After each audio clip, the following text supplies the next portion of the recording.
datang di Nisekai, tempat kita menonjolkan nilai sejati dari dunia maya anime manga lewat obrolan ringan bersama saya, Sakti semi-host yang akhirnya menyempatkan diri membersihkan kamar mandi sembari menikmati mendung hujan, dan ditemani juga satu teman saya yang saya yakin suka bersih-bersih juga. Om Kon, gimana kabarnya?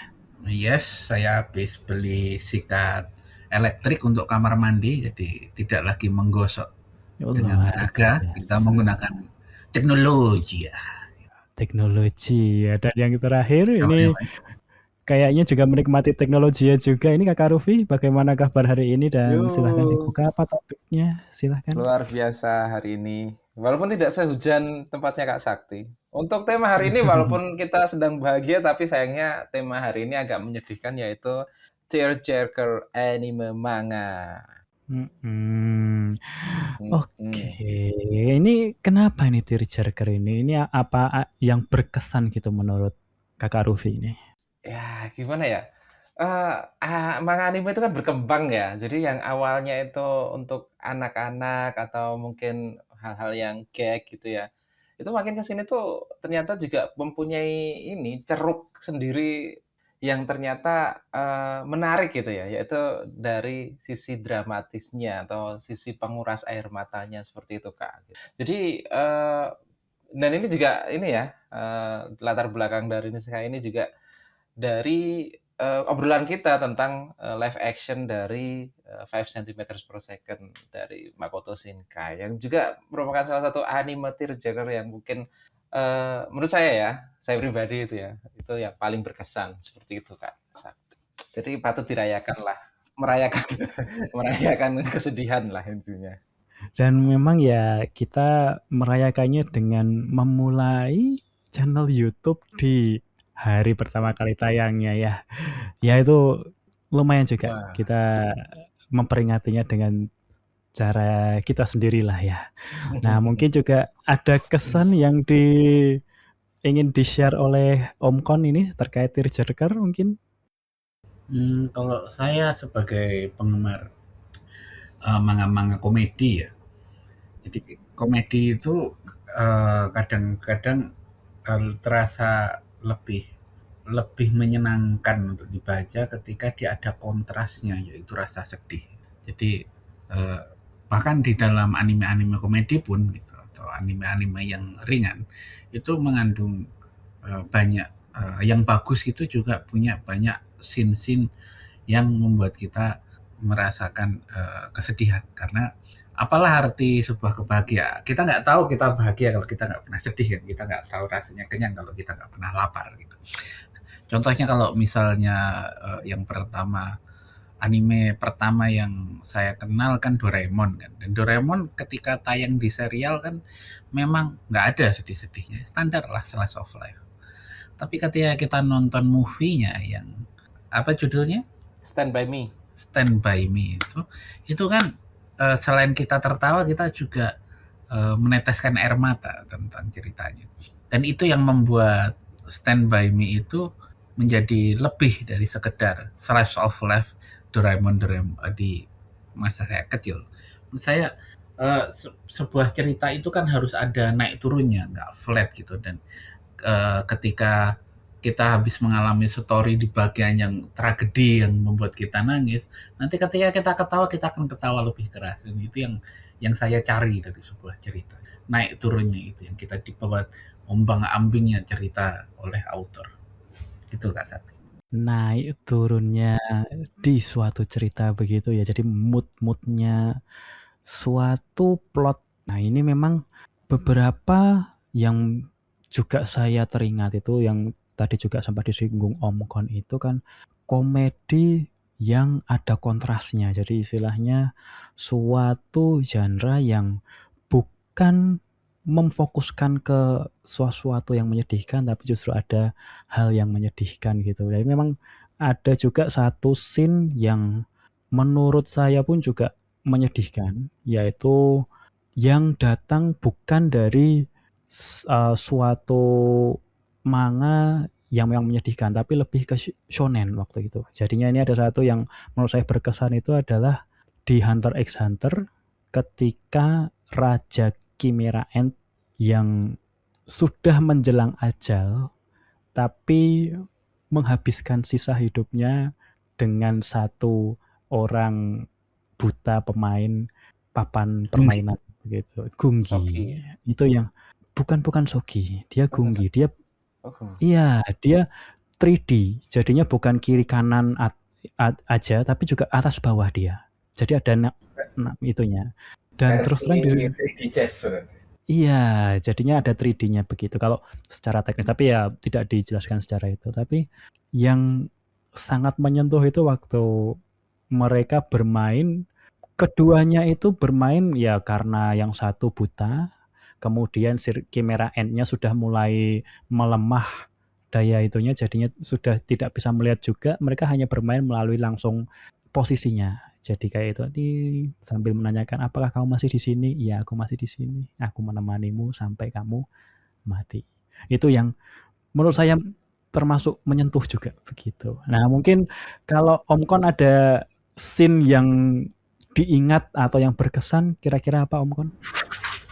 Saya juga mewek-mewek pas adegan itu. Dan di anime yang keluaran terbaru ya, yang di remake-nya tuh, itu kan di bagian perpisahannya, yang bagian Chimera Ant dengan Gongdi waktu itu kan sampai dibuatkan itu kan di endingnya kan. Jadi tidak langsung musik ending, tapi di apa namanya musik endingnya itu dihilangkan untuk menggambarkan mereka yang sedang bermain itu yang eh, apa namanya yang bilang kau masih di sini ya aku masih di sini oke aku tidur sebentar ya dan itu eh, sampai adegan terakhirnya kan digambar persis ala hitam putih ala manga yang membuat semakin menusuk-nusuk perasaan itu emang ya bikin saya jeneng mewek gitu.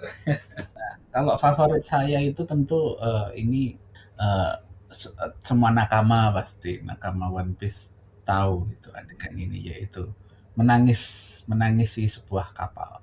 Ya, jadi ketika perpisahan dengan Going Merry ketika dan perpisahan dengan Going Merry ini kenapa menurut saya ekstra menyedihkan karena itu sudah sangat di foreshadowing oleh Oda dari apa di Skypiea gitu kan dia ada si Usop melihat ada sosok kecil yang berusaha memperbaiki kapal menjadi posisi awalnya dari yang bersayap menjadi yang biasa gitu dari si Going Merry patah patah busur bawahnya terus si Usop mendengar suara tapi dia nggak tahu itu suara apa gitu sampai klimaksnya adalah ketika Going Merry menyelamatkan mereka, menyelamatkan Luffy dan teman-teman dari Enies Lobby tanpa ada manusia satupun di atasnya. Dia sentient gitu, seakan-akan sentient, seakan-akan hidup. Nah itu sudah kan kita langsung semangat kan itu dari story kan kita langsung high, wah Merry gitu kan. Begitu sudah berhasil lolos, patahlah itu si Merry. Patah busurnya, kemudian melakukan perpisahan dan ketika perpisahan itu ya sudah sangat menyedihkan tentunya, sudah berkaca-kaca. Tapi ketika Mary meminta maaf, nah itu yang langsung banjir air mata. Nah, itu kalau itu scene favorit saya. Scene favorit yang membuat banjir air mata ini saya yakin Kakak Rufi juga ada nih satu yang favorit ini. Mungkin bisa di-share. Silakan Kakak Rufi. Sebelum saya nge-share tentang yang favorit saya dulu, ini ada kayak apa ya, kayak trivia atau mungkin satu hal yang mungkin belum banyak orang yang tahu ya, bahwa sebenarnya adegan terjerkir dari anime One Piece atau manga One Piece menurut Eiichiro Oda-nya sendiri itu bukan di terbakarnya kapal Going Merry itu, tapi adalah adegan ketika perang Alabasta. Jadi ketika perang Alabasta itu kan sangat masif ya itu ya antara perang saudara ya Alabasta.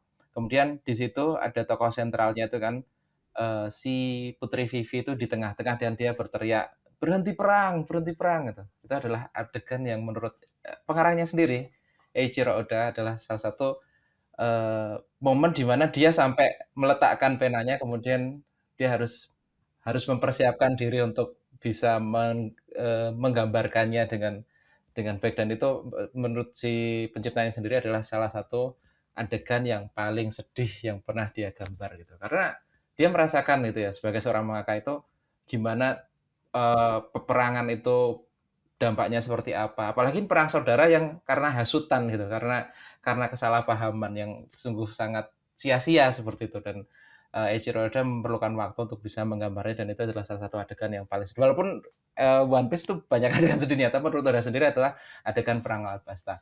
Kalau saya sendiri, yang paling sedih di One Piece itu ya adegan Pulau Langit sih. Saya paling ingat ya adegan di Pulau Langit ketika eh, siapa namanya Luffy berhasil mengalahkan Enel, kemudian tangannya terus kan dia pakai ini ya, memakai kayak bola bola emas itu Emas, ya di bola tangannya emas. bisa mengalahkan Enel dan akhirnya bola itu terus memanjang dan akhirnya memukul lonceng dan di mana lonceng itu akhirnya berbunyi dan orang-orang di bawahnya ya pokoknya Norlan lah keluarganya Norlan itu mendengar suara itu Eee, dan akhirnya itu puncak sebenarnya, puncaknya di situ. Walaupun sebenarnya saya sudah nangis ketika bagaimana si Norlan ini, apa namanya, dia bisa sebenarnya jujur, tapi karena pulaunya keangkat ke langit, akhirnya dia dianggap orang yang berbohong selama beratus-ratus tahun dan akhirnya Luffy lah yang bisa membuktikan itu kepada dunia bahwa si Norlan itu nggak bohong, tapi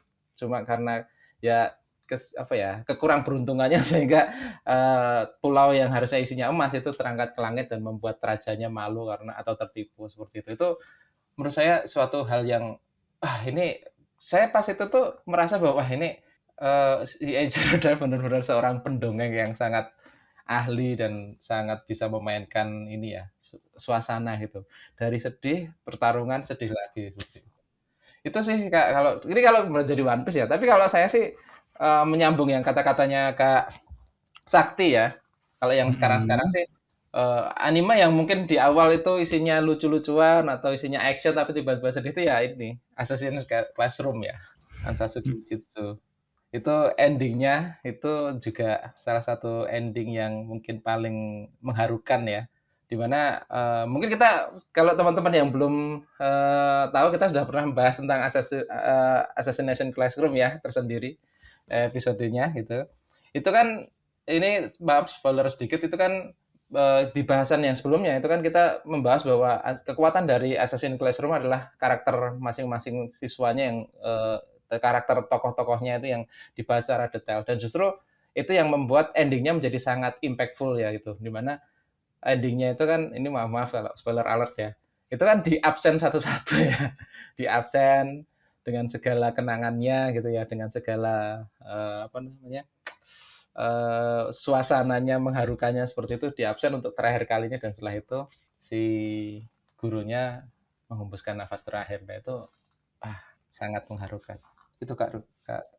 Kalau terkait mengharukan, memang untuk tearjerker ini ya memang benar bahwa suatu adegan yang ini kita masing-masing sudah sempat menyebutkan yang kita ingat mungkin ada lagi yang lain-lain begitu ya. Tapi bisa dibilang ini adalah sesuatu yang pengalaman yang subjektif begitu.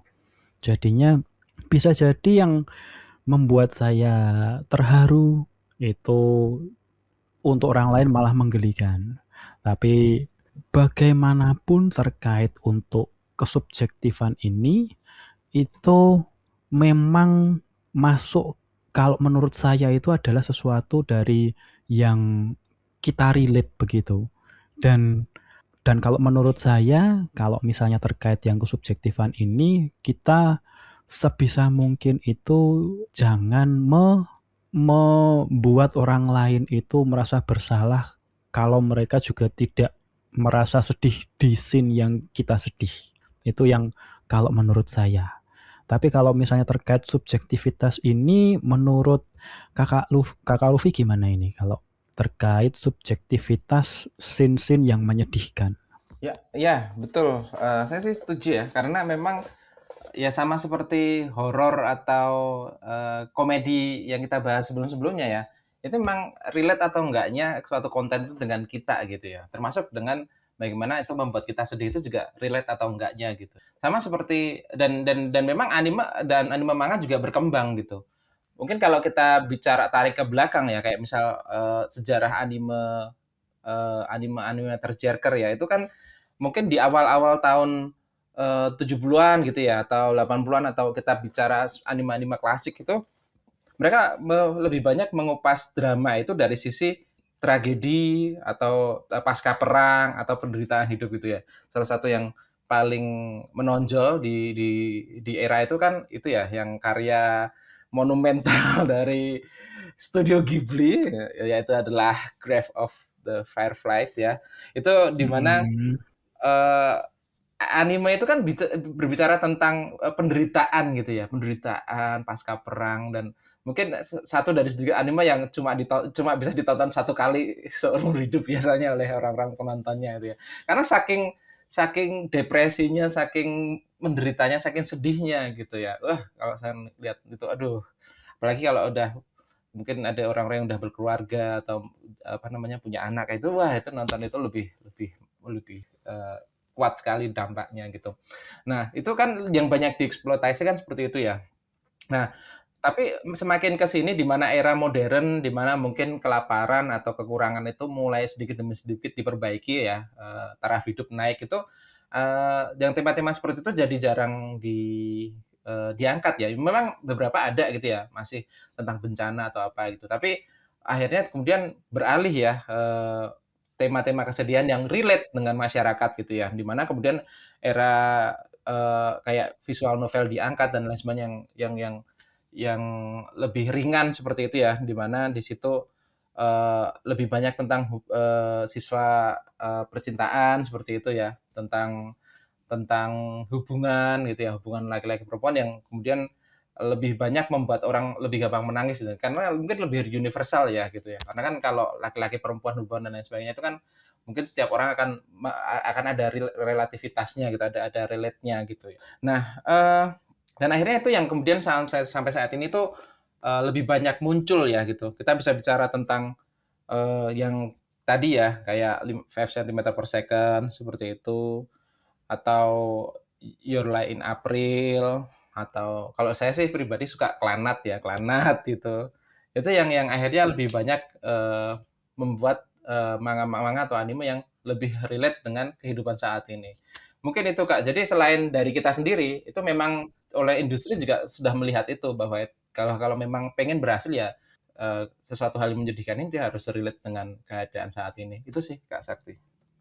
Menurut Kakak Rufi itu harus relate ke kondisi saat ini, begitulah ya. Nah, tapi kalau menurut Om Kon ini setuju nggak ini kalau menurut Om Kon? Kalau dari sisi storytelling ya, jadi Mhm. kadang-kadang salah satu yang membuat orang yang banyak yang tidak kuat nonton Grave of Fireflies termasuk saya ya, saya juga cukup sekali lah, cukup tahu itu Grave of Fireflies. Itu adalah dia itu benar-benar hampir melintasi batas berlebihan dalam itu dalam tingkat sakitnya gitu, tingkat sedihnya. Jadi kita mengikuti cerita orang yang dihantam kesialan bertubi-tubi tanpa ada keberuntungan di sela-selanya gitu. Kan apa namanya kayak tadi kan eh, story yang menyenangkan untuk dibaca bukan bukan bukan berarti si Grave of Fireflies story-nya nggak bagus. Kayak saya bilang itu yang menyenangkan. Karena Grave of Fireflies itu dari storytelling bagus, filmnya bagus, story-nya bagus, tapi benar-benar nggak menyenangkan untuk ditonton. Isinya sakit tok begitu loh. Jadi kayak borderline apa torture porn gitu loh. Ya, kita itu menonton untuk menikmati rasa sakit gitu. Nah, itu Hmm. kebetulan kan banyak yang genre seperti itu kayak Oyasumi Pun Pun misalnya, Good Night Pung Pung itu nggak kuat saya bacanya. Pun Pun itu isinya sial terus, nggak ada beberapa kali secerca harapan tapi sialnya terlalu bertubi-tubi. Jadi ketika BTW kalau Tearjerker Oyasumi Pun Pun itu juga Tearjerker juga. Saya ngedrop bukan karena jelek tapi karena saya sudah tidak ingin menangis lagi ketika membaca. Jadi apa namanya? Saya lebih menikmati apabila adalah kasihlah ruang saya napas dulu beberapa chapter untuk mengusap air mata gitu kan. Ini chapter 5 sudah mewek. Chapter 6 mewek lagi. Chapter 7 kejar, chapter 8 saya drop. Karena aku gak kuat. Terlalu menyedihkan gitu. Jadi ending-endingnya traumatik kan, ketika nggak lagi kita enjoying story, kita jadi traumatik terhadap ceritanya. Jadi saya tidak mampu untuk, bukannya tidak mau sih menurut saya, tapi lebih ke tidak mampu nonton Grave of Fireflies secara berulang. Nah kalau untuk Sinter Jaeger yang menurut saya lebih pas itu untuk dinikmati adalah I Believe It or Not dan Dadan. Jadi di season 1 saya rasa semua penggemarnya dan sepakat kalau episode 7 ada episode paling sedih di dan episode yang paling bagus. Jadi ratingnya juga tertinggi kan di season 1. Nah, kenapa itu terjerking? Karena problem yang dihadapi oleh si tokoh ini, tokoh akrobatik Silky ini, itu sesuatu yang sangat relate ke kehidupan nyata, terlalu relate gitu. Jadi seorang yang bekerja keras sampai kerja 2-3 tempat, berusaha untuk menghidupi anaknya, hutang ke rentenir, terus untuk membahagiakan anaknya dia terpaksa mengambil dari jatah cicilan ke rentenirnya mengamuk terus mengalami penganiayaan. Itu kan di Jepang itu terjadi gitu. Itu bukan sesuatu yang sesuatu yang susah dibayangkan karena terjadi kan. Kalau Grave of Fireflies itu adalah kejadian di masa perang kan. Nah, orang yang bisa orang bisa relate kejadian, tapi tidak sedekat itu seperti anak diculik kayak seperti di Dadan itu kan. Itu kalau kita nonton reaktor di YouTube yang mereka adalah orang tua, bisa salah satu favorit saya adalah Wes and Steph. Itu mereka bilang itu ekstra sakit buat mereka, lebih menyakitkan daripada nonton yang terjeger karena mereka langsung kepikiran anaknya sendiri kalau aku ngalamin kejadian seperti itu, terus anakku diambil gimana. Nah, tapi walaupun seperti itu kan di episode 8-nya itu sudah langsung light lagi gitu loh. Adegan sedihnya season depan di episode 6 kalau nggak salah. Nah, itu kan ada jeda bernafas untuk mengisi air mata kan. Nah, itu yang saya harapkan dari story. Janganlah kejam-kejam sampai air mataku kering, sampai aku trauma gitu loh. Kalau saya seperti itu. Paling tidak meskipun ada relate-nya, juga ada mood-nya itu tidak selalu di-push untuk sedih terus, tapi dikasih waktu untuk kita bisa bernafas. Ya, menurut saya pun juga, saya setuju juga kalau kita itu juga memberikan waktu untuk mendengarkan produk dan jasa yang mendukung Nisekai.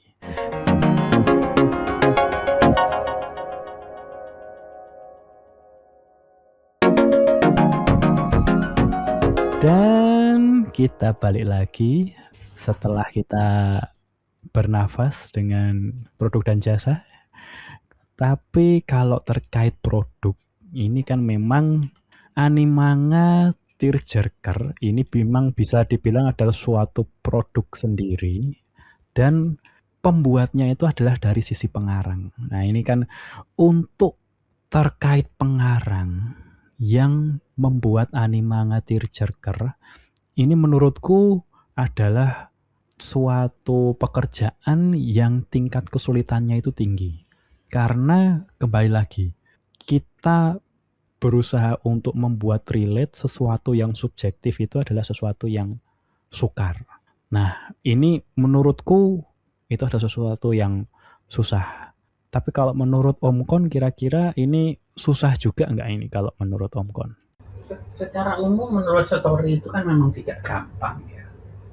Kayak mau itu kisah romance ataupun sport ataupun apapun. Karena walaupun ada bukunya ya, kita menurut cerita itu istilahnya check of gun misal. Oh, kita harus sebelum menembakkan sesuatu atau kita melakukan sesuatu, kita harus menunjukkan itu dulu gitu. Kan kita tidak bisa katakanlah misal tahu-tahu seorang tokoh muncul dan menyatakan cinta loh. Asal usulnya mana gitu. Kita harus membangun pondasi ceritanya dulu secara runtut tapi di satu sisi juga kita tidak boleh terlalu mencekoi sampai pembacanya juga muak. Prinsip show don't tell juga berlaku di dalam sebuah penulisan. Tapi kalau misalnya untuk yang teaser itu biasanya yang bagus itu memang mereka sudah menanamkan bibit-bibit terlebih dahulu. Mereka sudah menyiapkan sumbu-sumbu kembang apinya yang mereka akan kita bikin agak sedih dulu, bikin lebih sedih atau bagian puncaknya yang bikin kita banjir mewek-mewek itu. Kita kan jarang kan kita nonton langsung sedih gitu. Itu biasanya kita malah nggak nangis tapi lebih ke shock ya. Kayak tiba-tiba tokohnya meninggal gitu. Kayak apa namanya? Contoh yang seperti itu adalah Full Metal Alchemist. Kalau kita melihat kematian Night View, itu kan saya bagian menangisnya bukan waktu Night View dibunuh oleh Envy, juga bukan pas mulai pemakaman. Saya ketika anaknya mulai bilang jangan kubur papa banyak kerjaan. Nah itu mulai. Jadi bibit-bibit dari awal itu meledak ketika anaknya itu teriak-teriak ketika Night View-nya mulai dikubur. Menurut saya kayak gitu harus ada awalnya gitu, harus ada pondasinya terlebih dahulu, harus ada percikan kecil-kecil dulu sebelum kembang api besarnya meledak. Kalau menurut saya story yang bakal membuat kita sampai mewek-mewek itu biasanya kayak gitu, ada crescendo-nya gitu, ada tanjakan-tanjakannya, nggak langsung boom, tapi deng deng deng deng. Harus ada pondasi, kemudian ada naiknya ke puncak mewek, istilahnya begitulah ya. Nah, kalau menurut Kakak Rufi mungkin ada teknik sendiri yang pernah dicoba terus dikenali dari pengarang yang ceritanya membuat menangis itu apa kira-kira kalau dari Kakak Rufi? Kalau menurut saya itu ya, beberapa studio itu ada yang spesialis gitu. Anime ya gitu. Jadi kayak misal yang Clannad itu kan dia ini ya, kalau nggak salah ya, koreksi kalau salah itu. Air Canon sama Clannad itu kan satu studio yang sama ya gitu. Dan itu eh, apa namanya, cara dia menggali kesedihannya juga mirip-mirip gitu strukturnya gitu. Dan puncaknya itu di Clannad ya gitu. Clannad itu dia bikin 2 season. Season pertama itu lebih banyak bahagianya, ada lucunya, bahkan ada lucu, ada bahagianya. Jadi kalau si tokoh utamanya namanya Tomoya, itu di season pertama itu isinya kayak mirip-mirip, hampir mirip-mirip jatuh ke harem ya gitu, banyak yang disuka dan lain sebagainya gitu-gitu. Kemudian kalaupun ada momen-momen mengharukannya justru malah bukan dari si Tomoya ya kalau di season 1 Clannad gitu. Ini bagi yang belum tahu, Clannad ini adalah salah satu anime tearjerker yang bisa saya rekomendasikan lah ya. Nah, tapi bukan di season satunya. Itu. Kalau di season satunya itu lebih banyak lucunya, dan kalaupun ada momen mengharukannya justru bukan dari si Tomoyanya, si tokoh utamanya, tapi dari salah satu art di dalam Clannad yang itu namanya tokoh utama di art itu namanya Fuko Ibuki. Jadi dia salah satu teman sekolahnya si Tomoya ini yang di situ tuh diceritakan dia sakit gitu ya, dia sakit seperti itu, dan kemudian harus tidak masuk sekolah gitu ya, tidak masuk sekolah karena dia harus sakit. Nah, pada suatu saat dia bisa kembali ke sekolah gitu, dia kembali ke sekolah, kemudian dia bisa bertemu dengan teman-temannya. Tapi anehnya lambat laun itu teman-temannya itu tidak menyadari kehadirannya si Fuko Ibuki yang lagi sekolah ini gitu. Lambat laun teman-temannya mulai melupakan dia itu. Jadi kisahnya itu keseharian gitu kan, ketika ada kejadian apa gitu dia nggak dimasukkan gitu, misal ada acara sekolah itu dia nggak disebutkan namanya gitu akhirnya pada satu titik ya ternyata yang datang ke sekolahnya itu bukan si Fuko Ibuki secara jasmani, tapi itu adalah arwah dari Fuko Ibuki.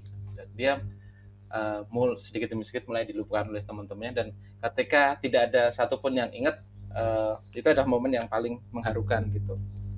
Karena semuanya sudah hampir tidak ingat lagi dengan Fuko Ibuki, cuma si Tomoya saja yang hampir melupakannya, tapi kemudian ingat dan akhirnya membuat banjir air mata gitu. Mungkin saya agak susah menjelaskannya, tapi itu momen yang paling mengharukan di season 1 gitu. Bukan si Tomoyanya. Nah, masalahnya adalah setelah itu Clannad punya season lanjutan, season 2-nya judulnya After Story.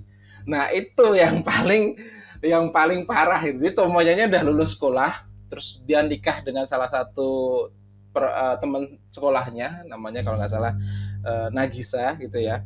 Dan di situ mulai satu season itu isinya ketidakberuntungan demi ketidakberuntungan gitu. Jadi aduh, itu kalau pokoknya banyak yang meninggal di situ, dan itu bagi orang-orang yang mungkin sudah punya keluarga, mungkin sudah punya istri, sudah punya anak, itu wah itu double juga itu kalau nonton. Jadi ini salah satu yang mungkin saya rekomendasikan. Dan tapi ini ya, saya mungkin agak bisa mengatakan gini ya, ini mungkin masih dalam batas toleransi saya untuk menikmati kesedihan gitu. Jadi saya menyambung ya, jadi memang kita bisa menikmati kesedihan gitu. Kayak misal kita nonton 5 cm per second atau Your Lie in April, itu saya masih bisa gitu. Nah, batasnya itu si Clannad ini batasnya bisa. Nah, yang nggak bisa saya nikmati itu ya itu yang tadi itu si Grave of Fireflies itu. Grave of the Fireflies itu kan sejak kita SMA ya kalau nggak salah ya, itu udah ada. Itu bukan SMA, itu sejak saya lahir kalau nggak salah itu. Saya belum lahir udah ada itu filmnya. Tapi saya nggak, ya SMA juga pernah kita mau puter ya itu ya. Itu kan saya nggak pernah nonton gitu, nggak pernah mau nonton gitu si Grave of the Fireflies itu, karena saya tahu ini bakal menyedihkan gitu. Nah, hanya karena kita mau podcast ini beberapa minggu yang lalu, akhirnya saya memberanikan diri untuk menonton, dan itu adalah salah satu film tearjerker anime yang saya tidak itu wah levelnya udah nggak masuk akal sih. Oh ya, Sumipun pun saya masih bisa nonton ya Om Kon. Tapi Grave of the Fireflies ini udah di luar nalar sih kalau saya. Itu aduh, itu sedihnya udah aduh. Saya nonton itu aja sampai mual loh itu. Aduh, karena saking sedihnya gitu, dan membuat hari-hari saya selanjutnya itu jadi kurang semangat gitu. Saking parahnya. Saya masih bisa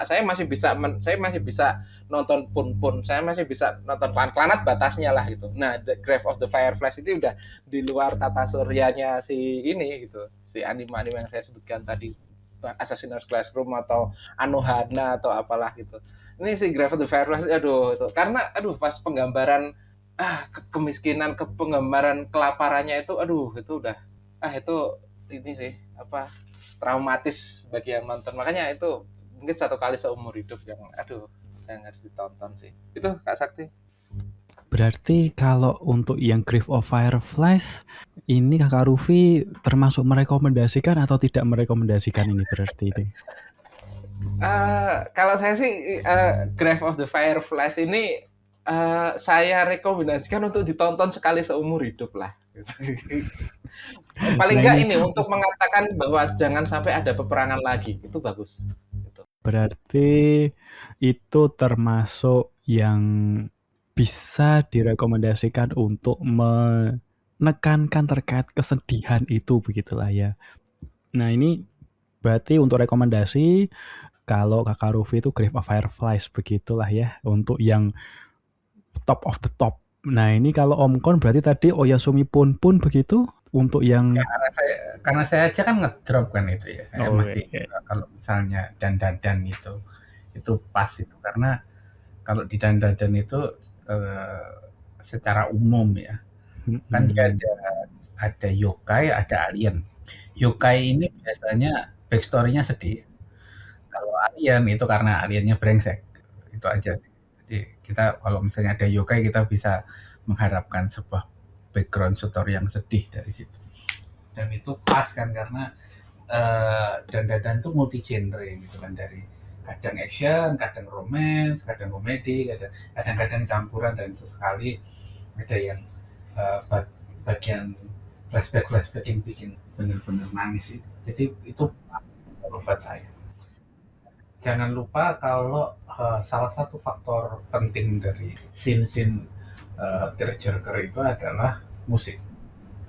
Secara khusus saya berikan nilai lebih untuk Kimetsu no Yaiba. Oh, iya iya iya. Kimetsu no Yaiba itu secara umum dia sebenarnya nggak sedih-sedih banget, tapi penggunaan musiknya itu benar-benar luar biasa gitu, benar-benar mood. Itu kalau musiknya bukan itu selesai itu anime. Sama seperti Free Ren, musiknya juga bagus tapi tidak sebagus penggunaan di Kimetsu Yaiba. Jadi kalau dia sudah mulai slow musik na na na na na itu udah aduh nangis nih aduh gitu sudah kita sudah tahu itu akan apa namanya mulai adegan sedih dan musik aransemennya dari versi vokalnya juga kan dia punya beberapa versi kan untuk sebuah lagu yang sama dan untuk lagu yang sedih itu memang aransemennya ya dibikin ekstra sedih dan itu apa namanya ya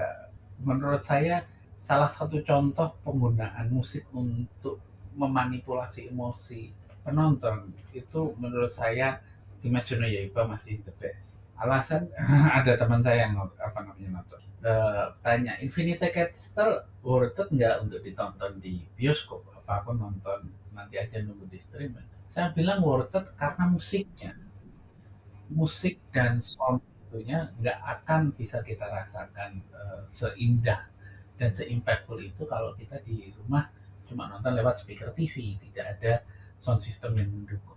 Jadi musik-musik yang kita akan bagian terenyuhnya itu kita tetap nangis di bagian-bagian itu, di bagian ketika Nezuko terbakar matahari di season 3 tuh tetap nangis. Tapi menonton itu dengan sound system yang bagus, kita moodnya masuknya lebih cepat. Seperti ketika kita ada ketika sebuah terjadi yang bagus itu dia ada bibit-bibitnya dulu, ada tanjakan-tanjakannya dulu. Nah, musik itu sebelum kita nyadar kita akan sedih, itu kita udah sedih duluan gitu. Jadi kita sudah dipengaruhi dulu sebelum adegannya masuk, kita sudah ada bibit-bibit kesedihan yang kita akan mulai berkaca-kaca di saya gitu. Bibit-bibit untuk kita mulai merasakan begitulah ya. Nah, musik berarti ini bisa dibilang termasuk medium tambahan atau pendukungnya begitulah ya. Dan ngomongkan medium, misalnya terkait adaptasi, nah ini mungkin juga menyambung dengan 5 cm per second ini bagaimana terkait translasi dari anime, manga masuk ke live action misalnya, itu menurut Om Kon ini bagaimana komponen-komponennya itu apakah ada yang penting yang harus dijaga terkait translasinya? Karena kan kalau animasi dengan manga ini kan sedikit berbeda dari live actionnya. Nah ini kalau menurut Om Kon ini sempat menemui nggak yang menyedihkan di anime manga kemudian dicoba dihadirkan di live action, itu bagaimana kesannya? Ya, kalau untuk terjerkernya kayak kalau yang live action yang secara umum masuk kategori bagus itu kan One Piece. Itu ketika adegan si Nami minta tolong kepada Luffy, itu adalah bagian yang ditunggu oleh banyak penggemarnya One Piece karena itu bagian yang begitu krusial ke story. Jadi kalau misalnya tidak meyakinkan, tidak mampu bikin secara emosi tergerak, penonton tergerak, gagal gitu. Jadi nggak bagus. Jadi memang episode 7 kalau nggak salah itu adalah yang paling ditunggu bahwa apakah si Emily Root itu cocok jadi Nami itu dicek dari situnya karena itu adegan terpentingnya dan ternyata menurut review banyak orang bagus walaupun bagi saya yang animenya lebih bikin sedih. Saya ketika di bagian si Zoro menangis bilang habis dia dikalahkan oleh Mihawk dan dia bilang aku nggak akan pernah kalah lagi ya. Aku bersumpah nggak menang lagi. Di anime dan manga saya merasa kayak wah, gitu. Tapi di siapa namanya di live actionnya terasa kaku dan agak clingy. Gitu. Tapi itu mungkin lebih bukan ke story ataupun skenario nya ya, tapi mungkin karena delivery dari Makenyu sebagai aktornya Zoro tidak sebagus Emily Root. Mungkin kalau dari segi acting Emily Root lebih bagus daripada karena itu. Kalau dari mungkin skenario nya menurut saya sudah bagus, cuma eksekusi oleh aktor itu kan juga sangat-sangat penting. Mungkin yang penting malahan kan kalimatnya bagus, penyampaiannya salah, ya impactnya kurang. Mungkin itu yang harus perlu perlu di eh, antara aktor dan sutradara tahu seperti apa sih yang produk akhir yang mereka inginkan untuk mendapatkan impact maksimal. Itu yang perlu dijaga. Oke, oke. Impact yang perlu dijaga. Nah, ini kalau Kakak Rufi ini terkait impact yang live action, ini kira-kira bagaimana review atau tanggapan terkait misalnya impact-nya itu apa sih yang harus dipersiapkan gitu? Kalau saya sih punya pengalaman, bukan pengalaman sih, harus highlight ya salah satu anime yang diangkat ke live action yang menurut saya entah kenapa bisa melewati ekspektasi saya. Itu adalah ya selain ini ya Assassination Classroom ya. Itu yang tadi saya ceritain karena saya nontonnya live actionnya gitu. Itu yang saya nonton dua-duanya sekarang, yang anime sedih, animenya sudah saya tonton tamat dan saya nonton live actionnya itu adalah Your Lie in April, Shigatsu wa Kimi no Uso. Nah itu saya nonton tuh animenya sampai selesai dan kemudian nonton filmnya gitu. Awalnya saya underestimate ini filmnya karena apa? Pas itu tahun 2016 ya kalau nggak salah. Itu tuh pemerannya itu sangat pasaran loh pada saat itu gitu. Si ceweknya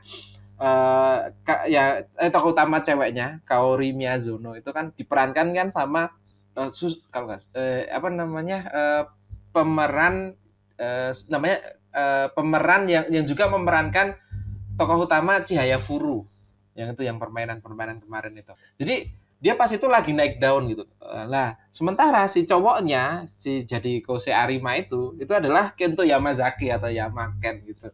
Yang juga dia udah pernah jadi L, kemudian udah pernah bahkan dia jadi ini tokoh utamanya live actionnya ini Jojo Bizarre Adventure. Bayangkan Jojo kayak gitu ya. Itu terus jadi Arima Kose loh, coba kan lucu ya gitu. Maksudnya yang Jojo kan tahu kan bentukannya Jojo kayak gimana, kalau live action kayak gimana lah kayak gitu. Jadi saya melihat waduh ini mah yang dipilih bukan karena mirip dengan tokoh di animenya tapi karena dua orang ini lagi naik daun saat itu gitu. Jadi saya underestimate, saya agak aduh nanti kacau pasti ini filmnya gitu kan. Tapi ternyata setelah saya tonton ya pada saat itu bisa melewati ekspektasi saya itu. Salah satunya yang berperan penting sama seperti yang tadi dikatakan Om Kon itu adalah original soundtrack-nya, OST-nya. Yang dia tidak membawa OST yang sudah sangat terkenal di animenya ya. Itu kan juga OST-nya bagus-bagus ya. Tapi di film ini dia langsung walaupun kalau di animenya kan di awal itu kan openingnya tetap ceria ya. Yang di film ini dia langsung melankolis tema original soundtrack-nya itu yaitu dari Ikimonogatari. Jadi kalau mungkin kita sudah tahu Ikimonogatari dari Naruto ya. Nah, di sini tuh ternyata Ikimonogatari itu sangat berhasil dalam membawakan original soundtrack film yang sedih gitu dengan lagunya yang berjudul Last Scene gitu. Last Scene. Nah, di Last Scene ini itu benar-benar apa ya? Ketika saya lihat trailernya atau lihat MV-nya, musik video dari Last Scene itu, waduh itu sangat terasa banget ininya sedihnya Shigatsu no Kyojin. Apalagi ketika saya nonton filmnya dan di scene terakhirnya itu mulai disenandungkan lagu ini, wah itu sangat sangat kerasa banget sih gitu. Saya belum pernah nonton ini ya, yang live action saya belum nonton live actionnya 5 cm per second. Apakah masih menggunakan One More Time, One More Chance-nya itu yang sangat sangat familiar itu, atau ganti saya nggak tahu. Nah, tapi kalau di sini tuh diganti tapi berhasil gitu loh. Berhasil gitu. Dia nggak pakai yang dari Adam ini, tapi dia berhasil gitu. Lagu wah itu udah, ketika itu dikumandangkan itu, waduh, langsung di endingnya Shigasuke Minoso itu berhasil melewati ekspektasi saya yang awalnya memandang rendah. Aduh, ini pasti nggak akan jalan ini kayak adaptasi yang sebelumnya. Tapi ini bagus, salah satu yang paling baik lah gitu, yang bisa membawa. Nah, satu fokus yang membuat yang tadi ya terkait dengan dampak itu adalah, yang penting dia masih setia dengan ceritanya aja sih. Jangan jangan ditambah-tambah yang aneh-aneh lah gitu. Itu misal kayak Death Note kayak gitu-gitu, yang versi Netflix kayak gitu, jangan gitu. Itu nggak akan berhasil. Tetap setia pada pakem, itulah salah satu hal yang bisa berhasil dalam adaptasi suatu cerita. Gitu Kak Sakti. Oke, yang penting masih setia dengan cerita itu yang menurut Kakak Rufi, dan menurut saya pun juga salah satu hal yang menarik itu adalah produk dan jasa yang selalu setia mendukung Nisekai.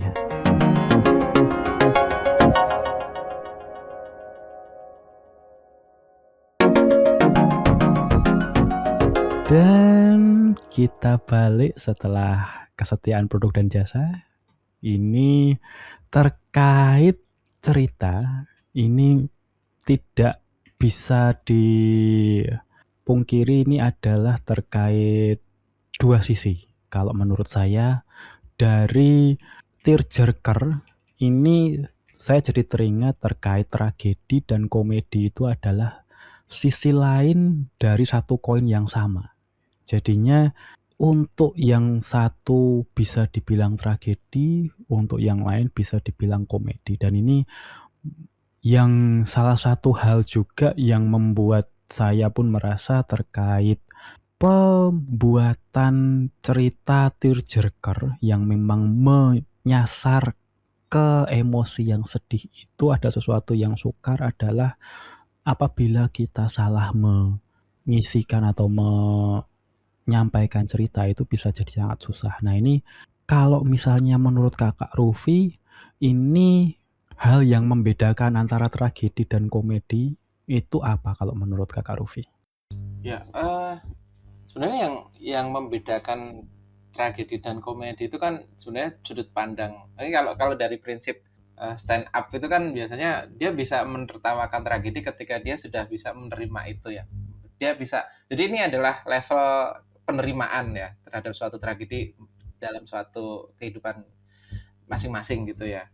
Ketika dia sudah menerima, dan kemudian awalnya dia akan menangis ketika pertama kali tragedi itu datang kan. Itu selazimnya orang lah, ketika dia diuji dengan, atau dia menghadapi suatu ujian atau menghadapi suatu tragedi itu kan pasti dia harus akan meluapkan emosinya gitu. Dan itu biasanya kan menangis. Kemudian setelah itu dia akan mencoba bersabar, kemudian dia akan mencoba untuk menenangkan diri, dan satu hal yang mungkin jarang bisa itu, tapi ada beberapa orang yang bisa, adalah ketika dia bisa sampai pada satu titik dia bisa mentertawakan tragedi yang pernah ada dalam hidupnya. Itu adalah salah satu titik tertingginya gitu. Jadi dan kemudian itu menjadi sebuah komedi bumbu dari kehidupannya kayak gitu.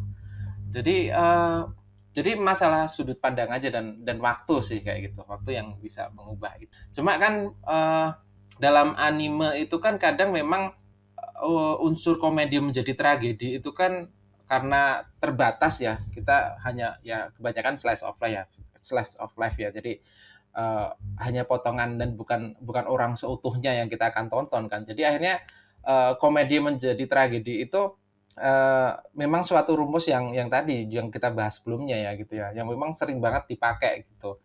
Sama kayak Klanat season satunya komedi, kemudian season 2-nya full tragedi sampai akhir itu, sampai bikin orang uh, aduh enggak, aduh, levelnya udah sampai mau ke Grave of Fireflies gitu.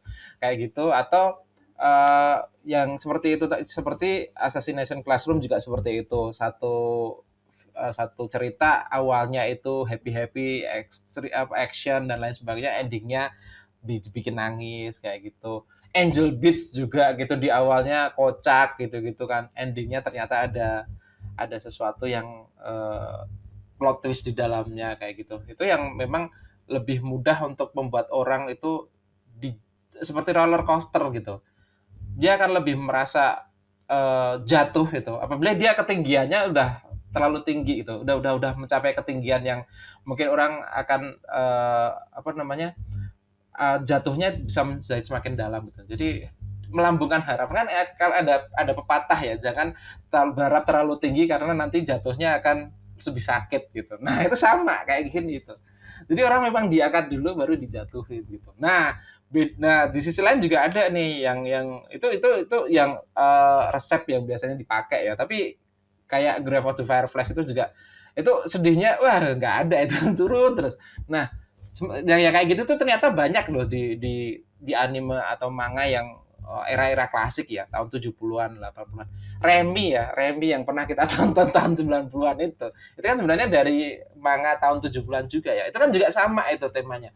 Itu kan tema kehilangan itu kan dia waduh Remy itu kalau kita tonton zaman itu walaupun kita pas itu cuma menikmati lucunya si monyet atau sirkusnya gitu kan. Itu kan ceritanya sedih terus tuh. Dia isinya kehilangan, keterpurukan, kemiskinan, kelaparan. Ya Allah gitu. Maksudnya itu semuanya itu aduh, itu nggak ada aduh itu Haji lah sama kayak Haji gitu ya. Pencarian ibunya ya nggak tahu di mana gitu kan. Sebatang kara gitu pergi mencari ibunya dan lain sebagainya. Ya, itu juga sama gitu. Jadi era klasik memang seperti itu. Jadi sedih-sedih terus baru setelah itu mereka mungkin oh ternyata harus ada bahagianya supaya jatuhnya semakin dalam nah kayak gitu. Jadi memang ada dua perubahan besar yang terjadi di era klasik sampai yang modern ini. Dimana yang dulu tuh ya kalau memang sedih, wah tancap gas sedih terus sampai sampai ke bawah gitu sedihnya. Atau yang saat ini mungkin ada komedinya supaya kita bisa naik harapannya terlalu tinggi dan kemudian dijatuhkan. Gitu. Shigatsu no Kimi no Uso juga kayak gitu kan. Oke, seperti itu Kak Sakti. Diangkat dulu untuk kemudian dijatuhkan itu. Nah, tapi kalau menurut Om Kon ini terkait tragedi dan komedi juga seperti itu juga atau ada tambahan yang lain gitu?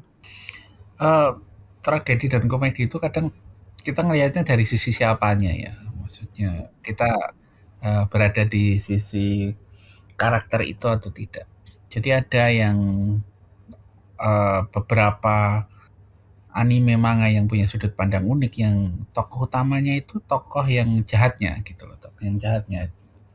Bukan anti-hero sih, tapi ya kayak dia bagian yang salah loh gitu kalau kita kita telah sebagai secara logika itu apa yang dilakukan tokoh utama ini adalah sisi yang salah, makanya wajar gitu ketika orang melawan dia. Itu mungkin seperti kalau Death Note misalnya. Death Note misalnya. Hmm. Itu kan tokoh utama berada di sisi yang salah ya. Ya. Contoh yang tragedi dan komedi yang terjadi di saat bersamaan dan kita ada satu yang ngelihat itu lucu, ada satu yang ngelihat itu sedih kan. Bukan manga, bukan anime sebenarnya, tapi film berjudul Austin Power. Austin Power yang satu. Nah, di situ ada seorang penjaga keamanan gitu kan. Dia berusaha menghalangi Austin Power yang sedang lagi naik kendaraan berat gitu. Terus dia berteriak tidak gitu kan dari kejauhan, terus justru minggir tidak gitu, tapi nggak gerak sekitarnya 1 menitan. Kita ngelihatnya itu lucu dan terus dia kelindes dan kita ngerasa bahwa wih lucu udah dilindes badannya gepeng mati bla bla bla. Nah scene berikutnya adalah kantor penjahatnya yang memperkerjakan tenaga keamanan itu nelpon, maaf suami ibu kecelakaan di tempat kerja. Padahal itu ulang tahun anaknya dikasih tahu ayah nggak pulang karena ayah kecelakaan gitu. Di sisi kitanya ya, kita karena berada di sisi tokoh utama, kita anggap itu lucu. Tapi di sisi dari keluarga petugas keamanannya itu tragedi untuk sebuah kejadian yang sama persis. Jadi kadang-kadang salah satu tragedi atau tidak itu tergantung kita membuat relate nggak ke bukannya relate ya. kita berada di pihak mana. Jadi ketika musuh villains dalam sebuah story itu dia 100% jahat, itu akan membuat kita lebih mudah untuk ketika dia mengalami kesialan itu komedi, atau dia kalah, dihancurkan, komedi. Tapi kalau kita ada, ya nggak salah sih sebenarnya dia, ya mau gimana lagi, dia nggak punya pilihan. Nah itu kita akan lebih jadi tragedi, walaupun eh, kejadian kalahnya lucu gitu ya, tapi kita akan tetap ngerasa kasihan karena harusnya itu nggak terjadi, seperti itu.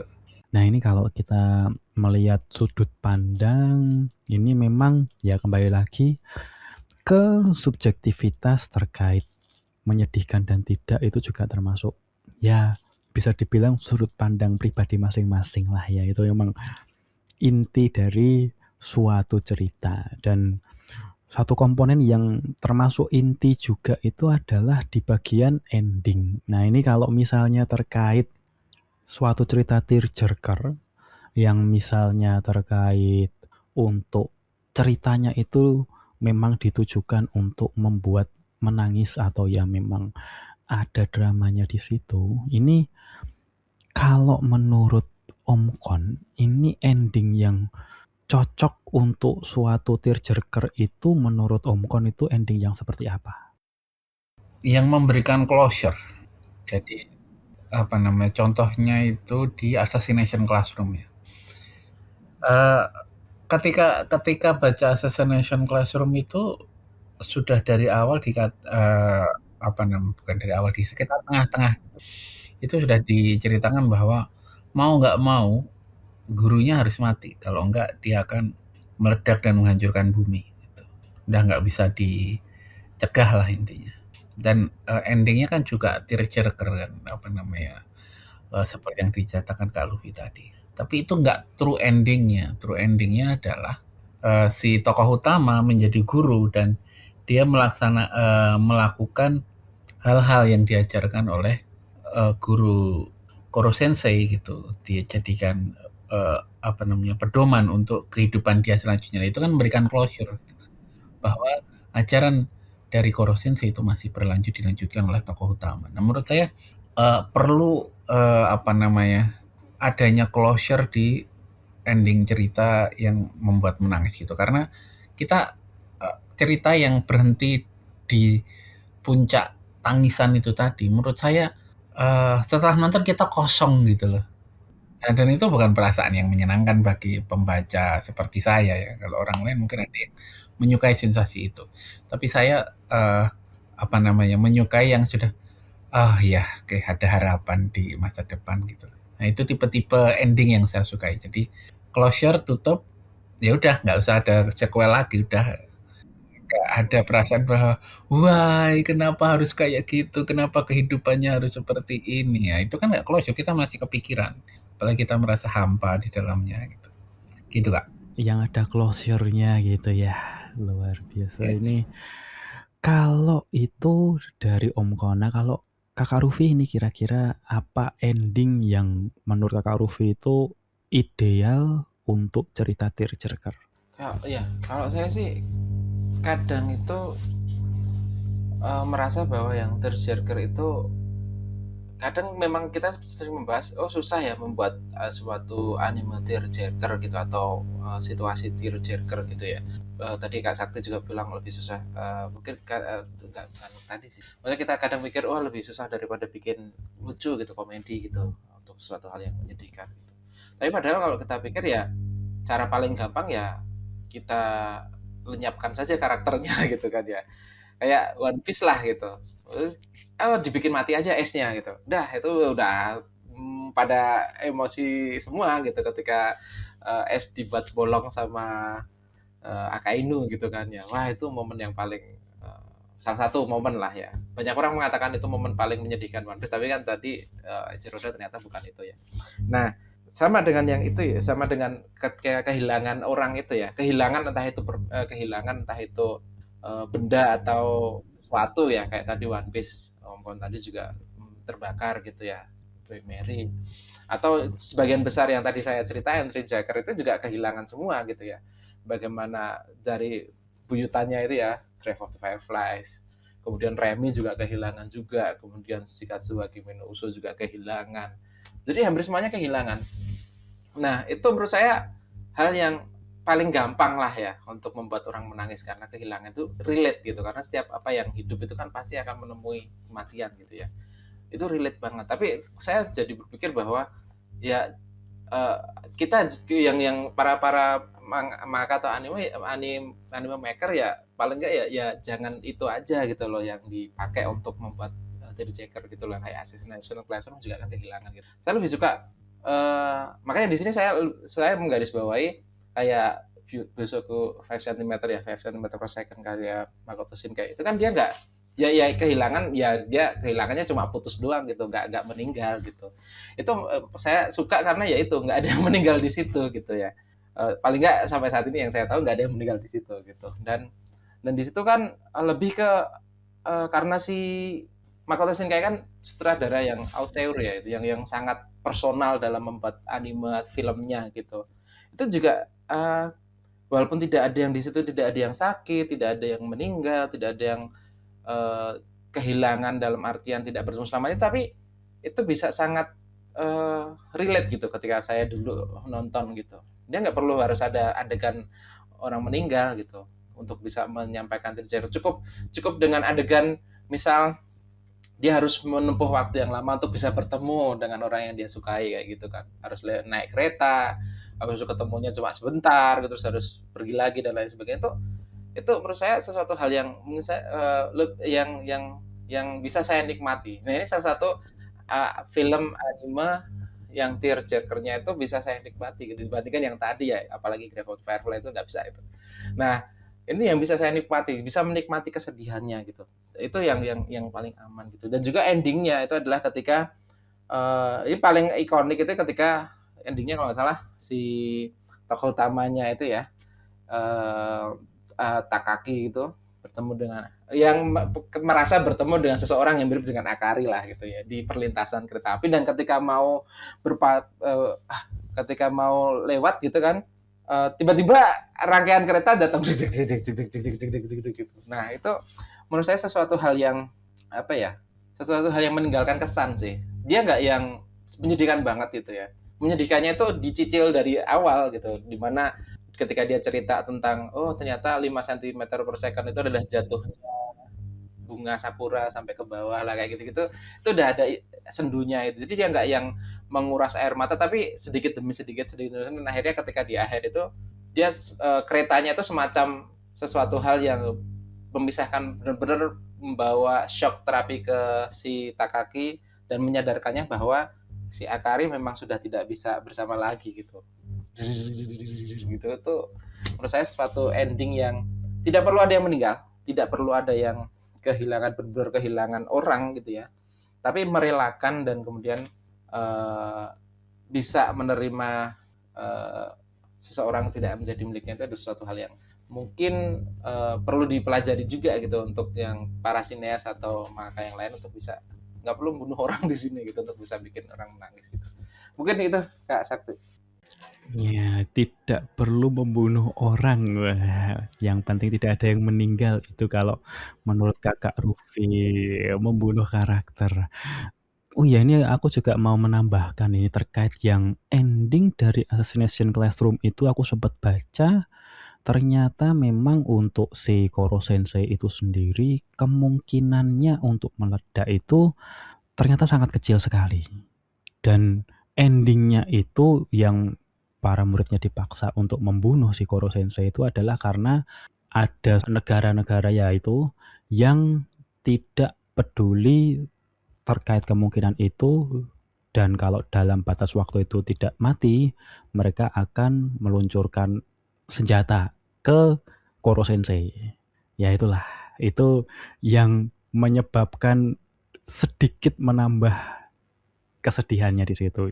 Jadinya memang dipaksa bukan karena kondisinya si Koro Sensei sendiri, tapi dari situasi di sekitar. Itu satu.